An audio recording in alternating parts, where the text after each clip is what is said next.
very easy accessible. In terms of addresses, also it's not so complicated as it is like shown in the picture, because I don't think so this is a big challenge in terms of last mile, because if it was this much challenge, I don't think so e-commerces will be building their own last mile. Today we have more than 170 vehicles who's working for us and doing the last mile, right? And we built up the last mile by just doing another business. It was just only part of the business. We didn't, invested heavily for that area. We didn't educate it about the address, or we didn't build up the address system, something, right? It's very easy to deliver here. I don't think so it's a big challenge, last mile.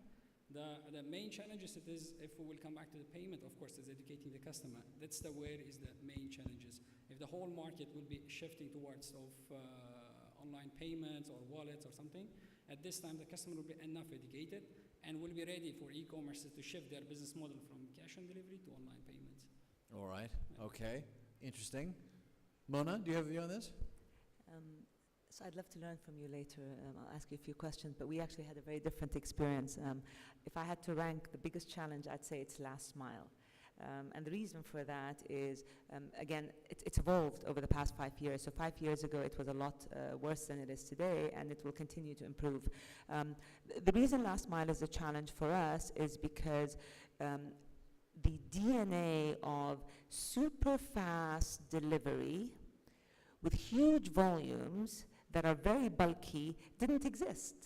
So it's easy to deliver a document same day or the next day, or a credit card, or even a small book or a mobile. But when you're delivering a stroller or a car seat or a baby bed and you're delivering hundreds and thousands of them, that becomes complicated. And when you're delivering it across border as well. So last mile is a challenge, and I think there's a huge room for the ecosystem to kind of evolve to accommodate that challenge. And it becomes a greater challenge when you're dealing with cash. So a lot of last mile delivery companies don't accept cash on delivery, so you have to choose the select few that do. And those select few that do essentially are holding on to your money for extended periods of time. So what we've done over time is we've kind of gone back and forth with kind of outsourcing it, then taking it in-house, then outsourcing, then taking it in-house, and every milestone of the business kind of evolves. I'm hoping to see that the ecosystem will develop very quickly. I think with the Amazon coming in, it has to develop, and that we'll see some good entrants into the market who can fix this issue that we're all going to really need going forward. So we're just about out of time. I have one last question for the panel. How many of you in the room work for, currently or previously, for a fintech startup company? How many of you have arms? Okay, right, so some of you have arms. Do we have any people who work for fintech startups? Some of you are not telling the truth. Yes, one, okay, thank you, yes.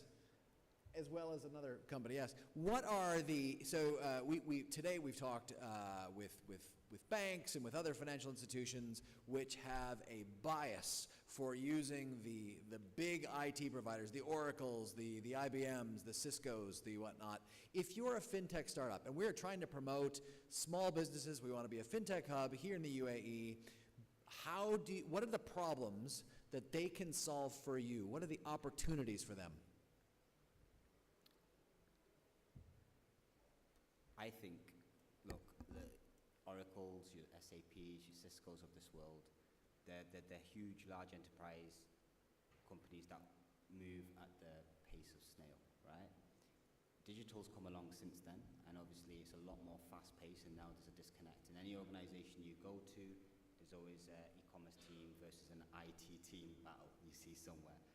So I think your likes of Cisco's, your likes of SAP need to really relook at their product base and relook at how they can make it an agile methodology. When I say agile methodology, I mean it in the true sense of what it is. You can change stuff on a daily basis. You can change stuff on a weekly basis, as opposed to having to go through huge sort of development work that's huge lead times and huge costs that come with it. So from a fintech startup, how they can help us is literally have a maybe SaaS base on the cloud, enabled type of solution that allows us to work in the digital age that we're in today. So more agile solutions. Yeah, absolutely. So agile solutions for a much more agile business, absolutely. Lower cost base. Absolutely. And because what you have in a multi-channel retailer is you've got an online platform, right?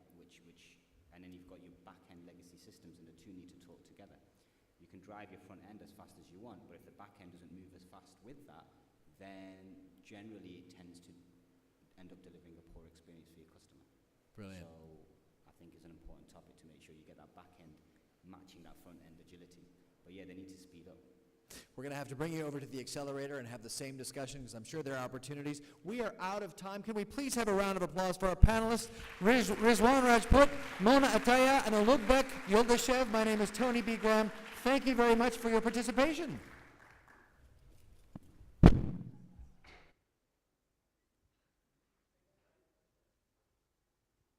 Well done.